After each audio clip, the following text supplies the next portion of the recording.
జిల్లాలో సీఎం రేవంత్ రెడ్డి పర్యటిస్తారు. కేస్లాపూర్లోని నాగోబా ఆలయంలో ఆయన ప్రత్యేక పూజలు చేస్తారు. అక్కడి ఆదివాసీలతో ఆయన సమావేశమై వారితో మాట్లాడతారు. అక్కడి నుంచి ఇంద్రవెల్లికి వెళ్లి అక్కడ అమరవీరుల స్తూపానికి నివాళులర్పిస్తారు. ఆ తర్వాత సాయంత్రం ఇంద్రవెల్లి బహిరంగ సభకు వెళ్తారు. ఆ సభ నుంచే సీఎం రేవంత్ రెడ్డి ఎన్నికల శంఖారావం పూరిస్తారు.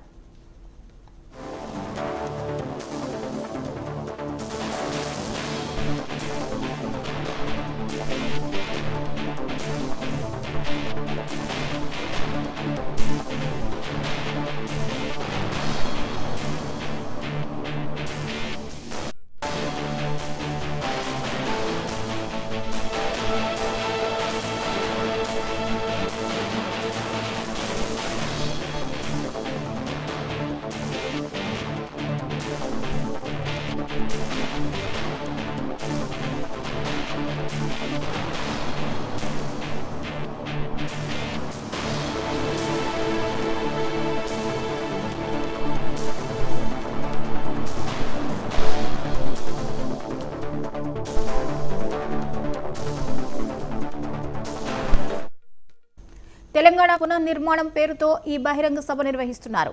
ఈ సభకు దాదాపుగా 1,00,000 మందికి పైగా తరలించేందుకు కాంగ్రెస్ శ్రేణులు ఏర్పాట్లు చేశారు. ఇక ఇదే సభలో 3 గ్యారెంటీలను ప్రకటిస్తారని తెలుస్తోంది. ఇందిరమ్మ ఇళ్లు, 200 యూనిట్ల ఉచిత విద్యుత్, 500 రూపాయలకే గ్యాస్ పథకాలు ప్రకటించే అవకాశం ఉన్నట్లు సమాచారం. దీనికి సంబంధించిన జాబితాను ఆఫీసర్లు సిద్ధం చేశారు.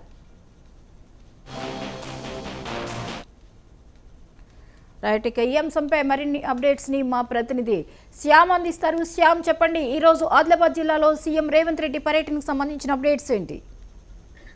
జ్యోతి, ముఖ్యమంత్రిగా పదవి బాధ్యతలు చేపట్టిన తర్వాత రేవంత్ రెడ్డి తొలిసారిగా ఆదిలాబాద్ జిల్లా పర్యటనకు రానున్నారు. పిసిసి అధ్యక్షుడు హోదాలో తొలిసారి 2021 ఆగస్టు 9న ఇంద్రవెల్లిలోని అమరవీరుల స్తూపం ఆవరణ వేదికగా జరిగిన ఆదివాసీ గిరిజన దళిత దండోరా సభలో పాల్గొన్న రేవంత్ రెడ్డి ఇప్పుడు ముఖ్యమంత్రి హోదాలో అదే వేదికగా శుక్రవారం జరిగే తెలంగాణ పునర్నిర్మాణ సభలో లోక్సభ ఎన్నికల ప్రచారాన్ని ప్రారంభించనున్నారు.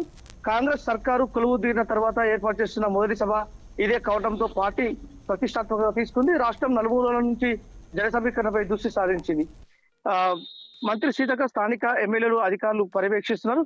మరోవైపు ఉమ్మడి రాష్ట్రంలో స్వరాష్ట్రంలో నిరాధారణకు గురైన ఉమ్మడి ఆదిలాబాద్ జిల్లాను దత్తత తీసుకుంటారని శాసనసభ ఎన్నికల ముందు రేవంత్ రెడ్డి ప్రకటించారు. ఈ నేపథ్యంలో ఆయన పర్యటన జిల్లా ప్రజల ఆశలను రేకెత్తిస్తుంది. జ్యోతి, ఇక ప్రకటించబోయే 3 ప్రకటనల మీద, గ్యారెంటీల మీద ఎలా ఉండబోతోంది? జనంలో ఆసక్తి ఎలా ఉంది? జనాల్లో మాత్రం రేవంత్ రెడ్డి ఆదిలాబాద్ వేదికగా ఇంతకు ముందు పిసిసి అధ్యక్షుడి హోదాలో అనేక హామీలు అయితే ఇవ్వడం జరిగింది. ఆ హామీలను నెరవేర్చుకునే క్రమంలోనే రేవంత్ రెడ్డి ఆదిలాబాద్ జిల్లా పర్యటనకు వస్తున్నారనే ఆశలైతే ఇక్కడ ప్రజలైతే ఎదురు చూస్తున్న పరిస్థితి కనబడుతుంది. జ్యోతి, రైట్, థ్యాంక్ యూ సార్.